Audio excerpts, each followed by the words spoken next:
Where you look, where you touch, where you feel, yeah. Where you look, where you touch, where you feel, yeah. Can we talk about me and you? So guys, I'm going to be using this beautiful African print here to make this kimono jacket. For this, I have 2 yards here. If you have 3 yards of fabric, it's way better. So it's better to have 3 yards of fabric if you are on a bigger side. So now I'm going to be drafting on the actual fabric. So what I want to go ahead and do is to open up this fabric into 2 like this, and I am going to fold it. So this is how it's opened like this. Open everything out, and I'm going to make a first fold. So you can see what I'm doing here. I'm folding it into 2 equal halves. I told you guys before that I have 2 yards, so I'm going to be using the whole 2 yards to actually make this. So I'm folding this into 2 equal halves like this, as you can see. So once you're done making that fold, you're going to turn it over to this side here, this folded side here, and we're going to fold it again into 2. So altogether that will make it a total fold in 4 places. So I'll fold it again into 2 like this. Make sure to do the same thing you're seeing me doing here, whether you're working with 3 yards of fabric or 2 yards. If you're working with 2 yards of fabric, just use the whole fabric, because 2 yards of fabric will just give you a very short kimono, which is what you're going to be seeing right here.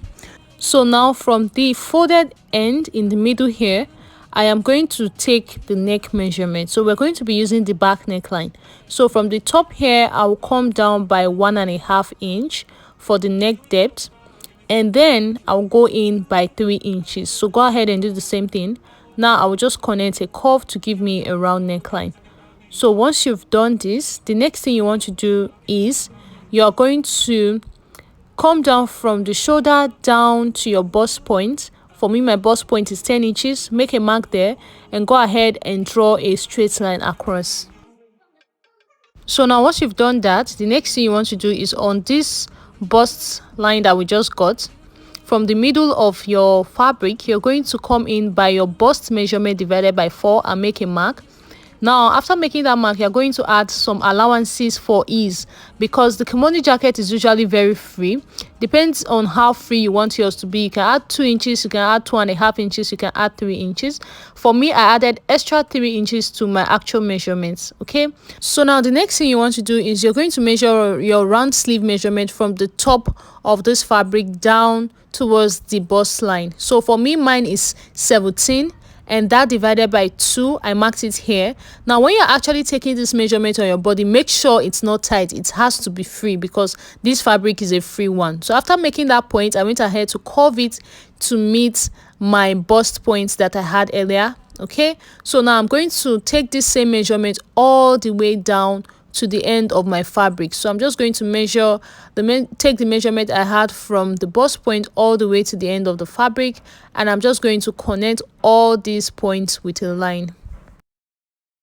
So now once you're through with that, we're just going to go ahead and cut the neckline and also the sides. So guys, after cutting it out, you're going to have it looking like this. Now if you open it up, you see that it actually looks like a normal gown, a free gown with sleeves. So now from the neck here, I am going to try and get the middle. So I will pick one side. So you can see this is the front and the back. When you actually cut it together, you understand what I mean. The front and the back are here, but the neckline for the front is going to be different for what we have at the back. So I'm folding one part of this fabric here, this material here, as you can see. Go ahead and fold one part very properly. Ensure that no side is longer than the other, because that will actually give you a lot of issue. Just make sure everything is well arranged. And once you're through with that, you're going to connect a V neckline for the front. So now this one is not something that you really have to measure or anything like that. Just from the top of the neckline here, I'm just going to connect a V down to wherever it goes out of my fabric. Okay, so I connected a V all the way to where it came out of my fabric like this, as you can see, and I'm just going to go ahead and cut it out. So this is going to be the neckline for the front. So when you cut it out, when you cut it to where it ends at the fabric, I'm just going to now open up the rest part like this until it gets to the end. So now we've opened up the front pattern into two. So now once you've arranged it front and back, you're going to see that the front has an opening now here. Now the first thing you want to go ahead and do is to work on the sleeve area. So you're going to open the sleeve up like this from the back, and you're going to fold it in by about 1 inch like this. You'll go ahead and stitch this area down and do the same thing for the other sleeve as well. So guys, I've stitched it down now, and I've gone ahead to iron it out as well, so you can see how it looks here. So now the next thing you want to do is you're going to turn it over to the wrong side, just like you see me doing like this. Turn everything over to the wrong side, align the shoulder. If you actually iron it out, you're going to see that the shoulder will actually have a gaiter now. Okay, so align the shoulders like this, ensure everything is staying properly, and go ahead and stitch down the side. So I'll do this for this side, and also align the other side as well and stitch down the side. So guys, after stitching down the sides, I obviously went ahead to turn it over to the right side and iron it out. So this is what it looks like. Now for this opening we have in front, we're going to, one thing I like to do is I like to take away some inches away from it so that it has a curve all the way from the end, so that the opening starts from the end. So I'm just cutting away from it until it meets the curve perfectly like this. Okay, and I'm going to do the same thing for the other side as well. Just go ahead and cut away from it until, cut about 1 inch away until it meets the curve perfectly. So now we have an opening all the way from the top to the end of the front.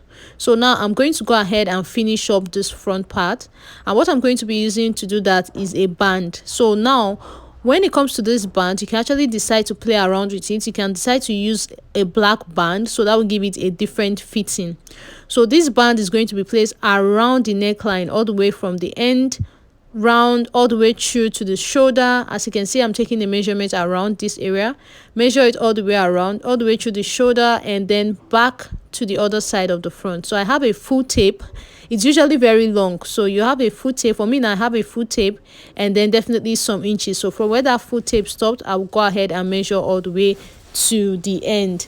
So now guys, this is the measurement I'm going to use for the length of my band. Now for the width of the band, you are going to use 4 inches. So what I have here is 4 inches, and then the length is going to be the length we just took around the neckline. So now guys, I'm going to fold my band into two and place it from one end of the front pattern, and I'm going to sew it all the way around the neckline, through to the back like this, and all the way to the end of the other side. So I'm going to go ahead and do that and be right back. So guys, after stitching the band around the neckline, this is what it looks like. I hope that you guys can actually see it, because everything is just the same fabric here, but it's actually quite visible. So you can see it all the way around here. You can see where I made the stitch here.